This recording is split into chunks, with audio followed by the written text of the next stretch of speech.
मेरे प्यारे high school के विद्यार्थियों, आज मैं भारत में राष्ट्रवाद चैप्टर से बहुविकल्पीय प्रश्नों पर बात करूंगा। जैसे कांग्रेस की स्थापना कब हुई? कांग्रेस की स्थापना कब हुई? सन 1885 में ए.ओ. ह्यूम द्वारा। महात्मा गांधी दक्षिण अफ्रीका से वापस कब लौटे? सन 1915 में। कब लौटे? सन 1915 में। असहयोग आंदोलन का मुख्य कारण क्या था? Rowlatt act. ये कब पारित हुआ था? 1919 में। सबने अवज्ञा आंदोलन में महात्मा गांधी ने नमक को अत्यधिक महत्व क्यों दिया? क्योंकि नमक का प्रयोग अमीर गरीब सभी करते थे। यह भोजन का भी हिस्सा था और नमक तैयार करने पर सरकार का एकाधिकार था। ये 3-4 कारण थे। इस तरह से करो या मरो का नारा किसका था?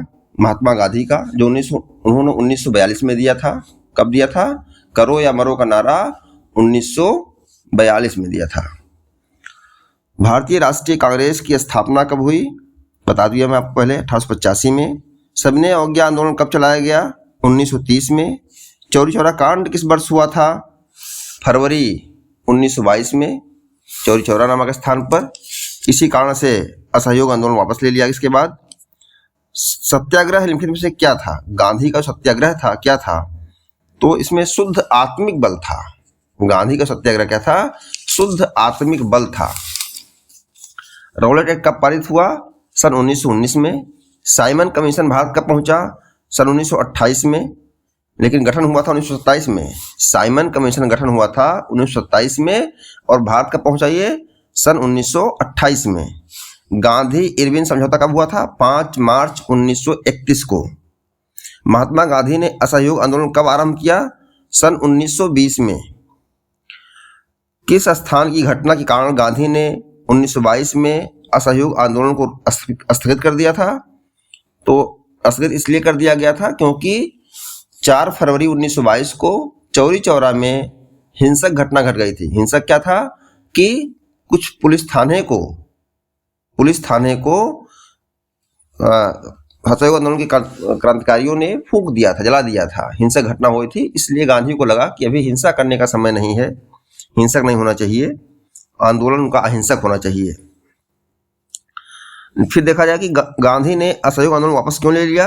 गांधी जी ने अनुभव किया कि आंदोलन ने कई स्थानों पर हिंसक रूप ले लिया। क्यों स्थगित कर दिया उन्होंने? क्योंकि उन्हें अनुभव हुआ कि ये आंदोलन कई स्थानों पर हिंसक रूप ले लिया है। कांग्रेस ने 1929 के लाहौर अधिवेशन में क्या मांग रखी? पूर्ण स्वराज की मांग रखी, स्वीकार कर लिया। 1929 के लाहौर अधिवेशन में पूर्ण स्वराज की मांग रखी थी गांधी ने। वंदे मातरम गीत किसने लिखा था? बंकिम चंद्र चटर्जी ने। हिंद स्वराज पुस्तक के लेखक कौन है? महात्मा गांधी, जो उन्होंने 1909 में लिखा था। कब लिखा था? 1909 में लिखा था और उसी वर्ष प्रकाशित हुई थी। भारत वापस आने पर गांधी ने अपना पहला सत्याग्रह कहां पर किया था? चंपारण में 1917 में, जो बिहार में है। चंपारण कहां पर है? बिहार में है, 1917 में। और बिहार के किसानों को तिनकठिया पद्धति के तहत नील की खेती करना अनिवार्य था। इसका विरोध किया और गांधी ने इसे वापस कराया। भारत में राष्ट्रवादी लोकगीतों और जनश्रुतियों को इकट्ठा करने के लिए गांव-गांव क्यों पहुंचे राष्ट्रवादी? क्योंकि राष्ट्रवादियों ने इसलिए किया जिससे परंपरागत संस्कृत का सही तस्वीर पेश कर सकें और राष्ट्रवादी लोग संस्कृत को सुरक्षित रखना चाहते थे। ठीक है बच्चों, तो आज की बात यहीं तक, कल फिर बात करेंगे हम लोग।